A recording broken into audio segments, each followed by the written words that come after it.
বলে নমরুদ, time is up, তোর সময় শেষ, অনেক বেড়েছিস, অনেক সুযোগ দিয়েছি আল্লাহ, আমি আল্লাহ সব সময় ধরি না, ধরলে ধরে ধরে ধরে না, ধরলে আল্লাহ আল্লাহ ছাড় দেয় কিন্তু ছেড়ে দেয় না। সুবহানাল্লাহ পড়েন। আল্লাহ কি দেয়? ছেড়ে দেয় না। আল্লাহ বলে নমরুদ, এবার তোর শাস্তির পালা, তোরে আমি ফেরেশতা দিয়ে মারবো না, জিন দিয়ে মারবো না, সাইয়েদনা ইব্রাহিম দিয়ে মারবো না, তোরে মারবো আমি ল্যাংড়া মশা দিয়া। সুবহানাল্লাহ পড়েন। আল্লাহর বাহিনী, বাউদা জুনদুম মিন জুনুদুল্লাহ, এই মশাগুলো কিন্তু আল্লাহর সৈনিক, এই বাতাস আল্লাহর সৈনিক।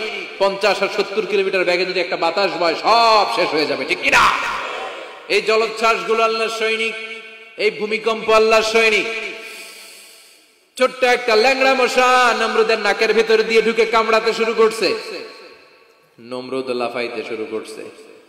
নমরুদ রে সবাই কয়, নমরুদ তুমি ড্যান্স দাও কেন? কারে ড্যান্স না, মশায় কামড়ায়।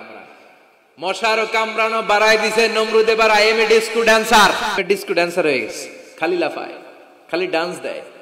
আহা, নিজের মাথার মধ্যে নিজে আঘাত করে, ঘুষি মারে, কিন্তু মশা বের হয় না। অমিয়া, এই মশা ঢুকছে কার অর্ডারে? এটা যদি বেরোতে হয়, বেরো হবে কার অর্ডারে? সে মাথার মধ্যে কিল মারে, ঘুষি মারে, নিজের নিজে আহত করে ফেলে, মাগার মাথা থেকে মশা বের হয়। নাকের ভিতর দিয়ে মশা ঢুকে কামড়ানো, এটা কি চারটেখানি কথা?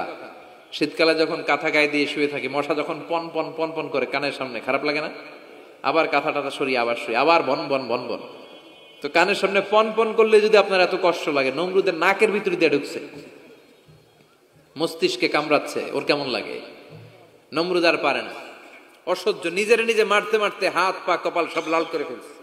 অবশেষে আশেপাশে চাকর বাকর খাদেম খুদ্দাম যারা আছে সবাই বললো, আমি আর পারিনি, এবার তোরা মার, তোরা মার। সবাই কয়ে, নমরুদ আজীবন আম করে মারছিস, এবার পাইছি খেলা, এবার ইচ্ছা মতো তোরা পিড়াম। এবার সবগুলো আমি নমরুদে মারা শুরু করছি।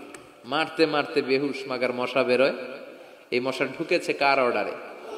বের হবে কার অর্ডারে? তারপরও বেরোয় না। নমরুদকে এবার আমারে জুতা মার। কি মার? এখন আমরা পরি প্লাস্টিকের জুতা, চামড়ার জুতা, তখন পড়তো খরমের জুতা, কাঠের জুতা। খরমের জুতা, চামড়ার জুতা। খরমের জুতা বানায় কি দিয়া?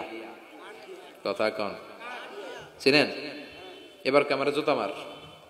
সবাই এবার কাঠের জুতা লইছে, ইচ্ছা মতো পিটান শুরু। পিটাইতে পিটাইতে ওর মাথা ফাটিয়ে রক্তাক্ত করে শেষ। নমরুদের খেলা শেষ।